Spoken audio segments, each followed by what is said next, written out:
Coucou les petits loulous. Aujourd'hui, Émilie lit Le loup qui n'aimait pas les contes.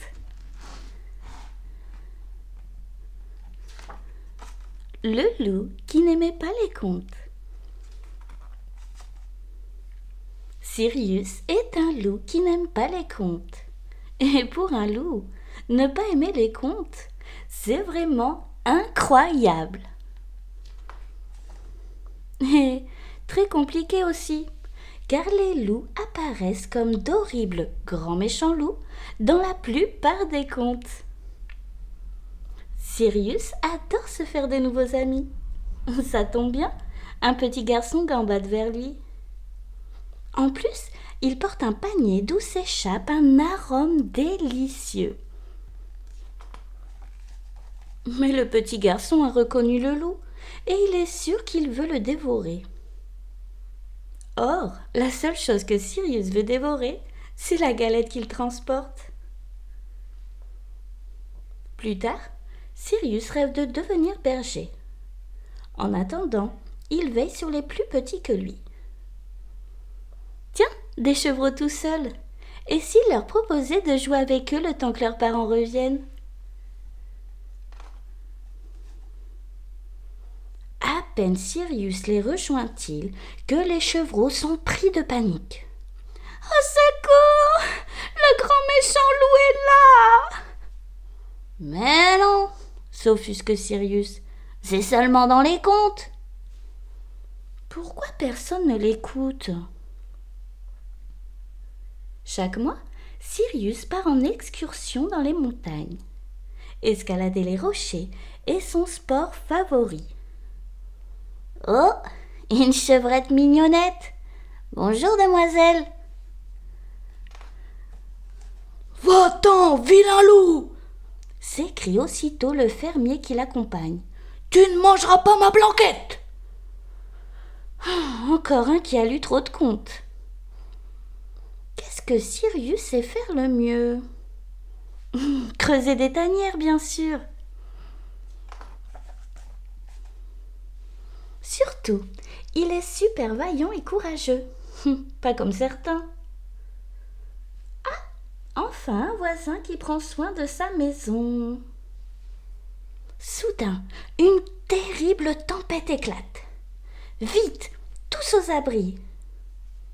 Mais les trois petits cochons refusent de laisser entrer Sirius, de peur d'être mangés tout cru. Agacé d'être pris pour un grand méchant loup, Sirius a déménagé dans une autre forêt. Mais sa nouvelle voisine n'était pas du tout rassurante. Alors il a voyagé plus loin encore, jusqu'à une contrée inconnue. Ce coup-ci, ses habitants étaient carrément effrayants. Par un après-midi orageux, alors que Sirius est de retour dans sa forêt natale, des cris se font entendre. « Par mes grosses patounes poilues !» s'alarme-t-il. « Une petite fille est en danger !» Sirius s'empresse de lui venir en aide. Évidemment, la petite fille se méfie de lui. Sirius tente tout de même de la secourir. Mais la petite fille lui en fait voir de toutes les couleurs. Elle se débat si fort que... Crac! Ah! Splatch! La petite fille se sauve en courant. Quant à Sirius, il est bon pour aller se laver dans la rivière. Décidément, ces maudits contes lui pourrissent la vie. À cause d'eux, tous les habitants des environs le prennent pour le grand méchant loup. Mais la voilà, la solution. Sirius doit prouver que les contes racontent des bêtises. Ainsi, ses problèmes seront réglés. Pour cela, rien de plus facile. Il lui suffit d'écrire un conte qui relate la gentillesse des loups. Après avoir emprunté de quoi écrire, Sirius rédige son conte. Satisfait, il se déguise ensuite en grand-mère, puis se rend sur la place du village. « Oyez, oyez, mes petits !» entonne-t-il d'une voix éraillée. « Je vais vous conter une jolie histoire.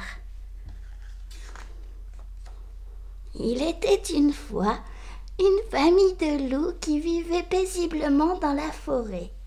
Tous les habitants des bois appréciaient leur compagnie et... « N'importe quoi !» le coupe un petit garçon. « Les loups ne peuvent pas vivre paisiblement dans la forêt puisqu'ils font peur à tout le monde. »«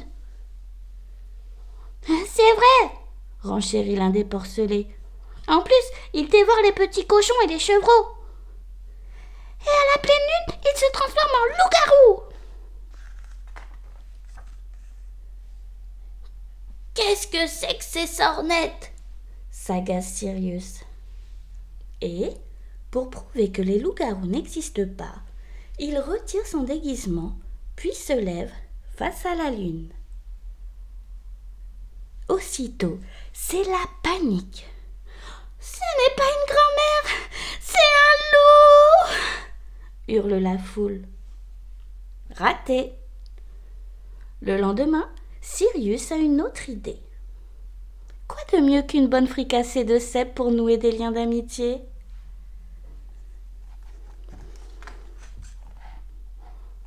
Très vite, l'odeur est si alléchante que villageois, chiens, chats, poules et même cochons s'approchent de Sirius.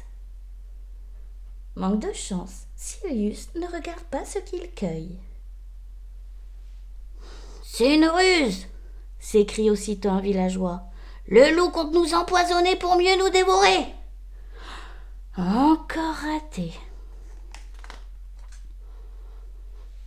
Et s'il invitait les habitants des environs à rencontrer une vraie meute de loups ?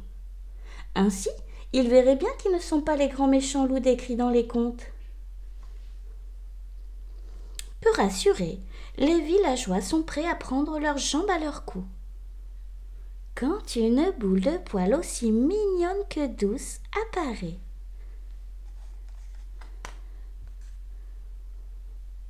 Oh, un louveteau! S'émerveille une petite fille. Il est trop chouchou! Et en plus, il est encore plus doux que mes doudous! Désormais, Sirius est un loup heureux. Plus jamais on ne le prendra pour un grand méchant loup.